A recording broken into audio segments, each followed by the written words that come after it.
let's come up with a date when. But still, you have to tell me everything you know about Kieślowski. Oh, Kieślowski.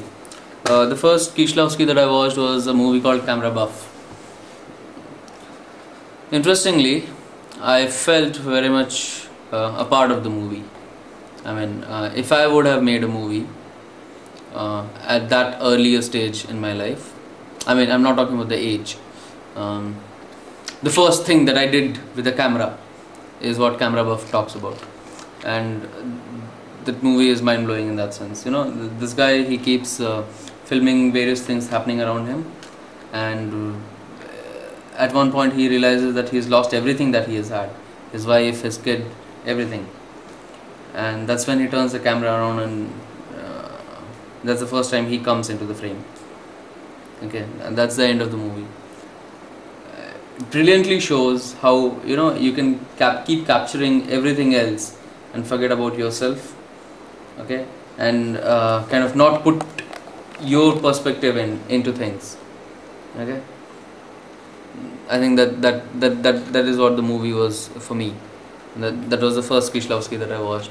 The next one that I watched was a short film about killing. It had a 9.5 minute sequence of a murder. 9.5 minute sequence. I think that's the longest ever in the history of movies ever made. 9.5 minute long sequence of killing someone. Okay, the guy first puts a puts a wire around the taxi driver and tries to kill him, tries to choke him to death. Doesn't happen. Then he puts a a gunny bag on top of him or something like that. Tries to beat him to death. The guy, the bastard, still doesn't die. Okay, he kind of crawls to the lake, and then he finally picks up a huge stone and smashes his face in. Okay, that's the brutality of the movie.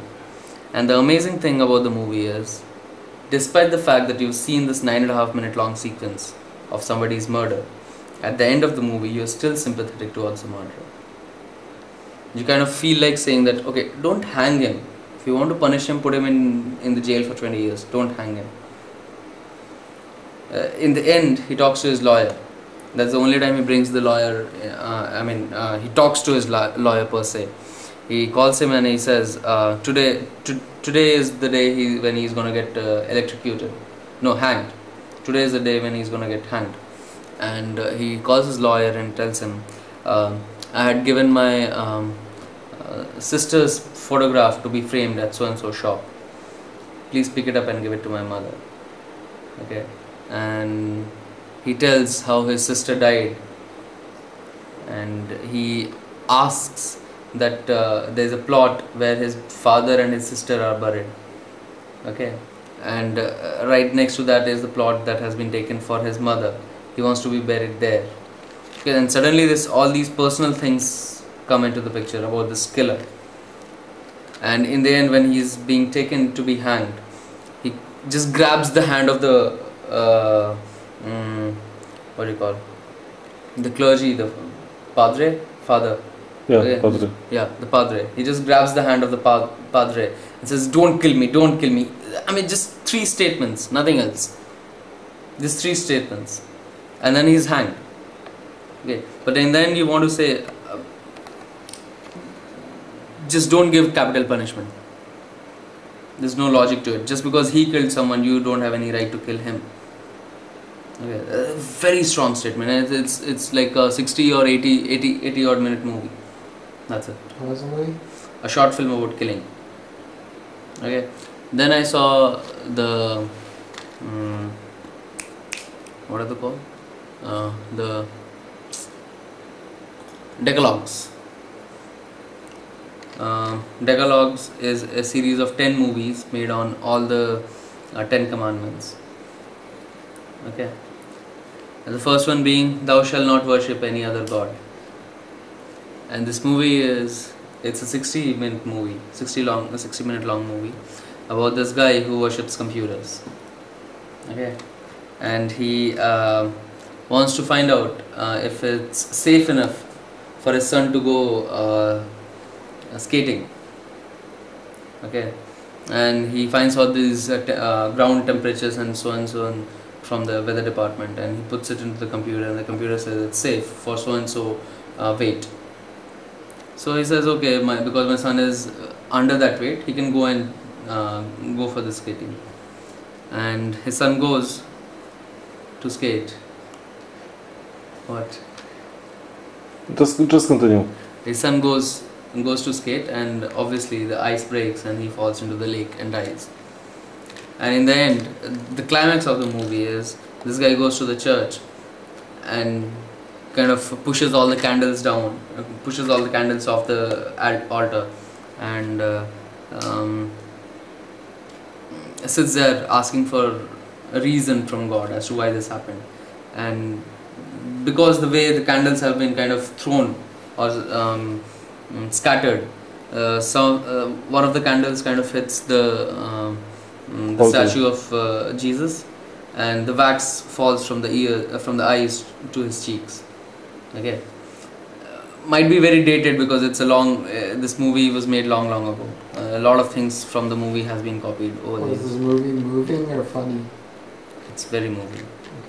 Okay. Probably the way I'm explaining it, I'm not doing a good job of it. I think you explained it correctly. Yeah. Then there's another movie, the second one, where it's about the doctor and the wife. Her husband is dying. Okay, this female, her husband is in for treatment of terminal cancer or something, and she goes to the doctor. She asks him, is he going to die or is he going to survive? So he tells her, I'm not God, I cannot tell you whether he's going to die or survive. All I can tell you is that I'll treat him the best. He doesn't want to make a judgment about it. Now she finally comes to him saying that her dilemma is that she cheated on her husband and she's pregnant. Okay. Now if she drops the kid and stays with the husband, the husband might die tomorrow. Okay. And this is the only chance for her to have a kid. Okay, because her husband is not potent. Okay. So she has to choose between the kid and the husband. Okay. So eventually she kind of decides that, okay, I'll go for an abortion. Okay. And the doctor tells her that because the husband might get better, and then the husband might get better, then he's not potent and they cannot have kids. So then if she had the kid, it would be bad. That's why she wants an abortion. Yes. Because did she really think this through? No. If she has the kid, okay. He's got me confused.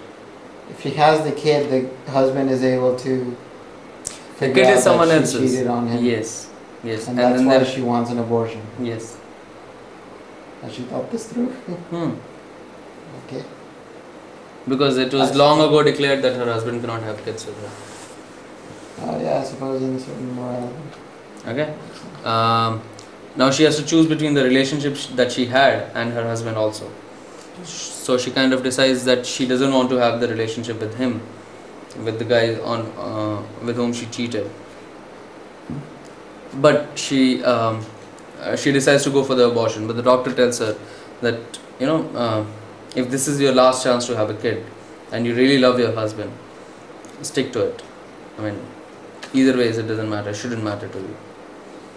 I think that answers your question, did she think it true? And she decides to have the kid, stay with it. And miraculously, the husband survives.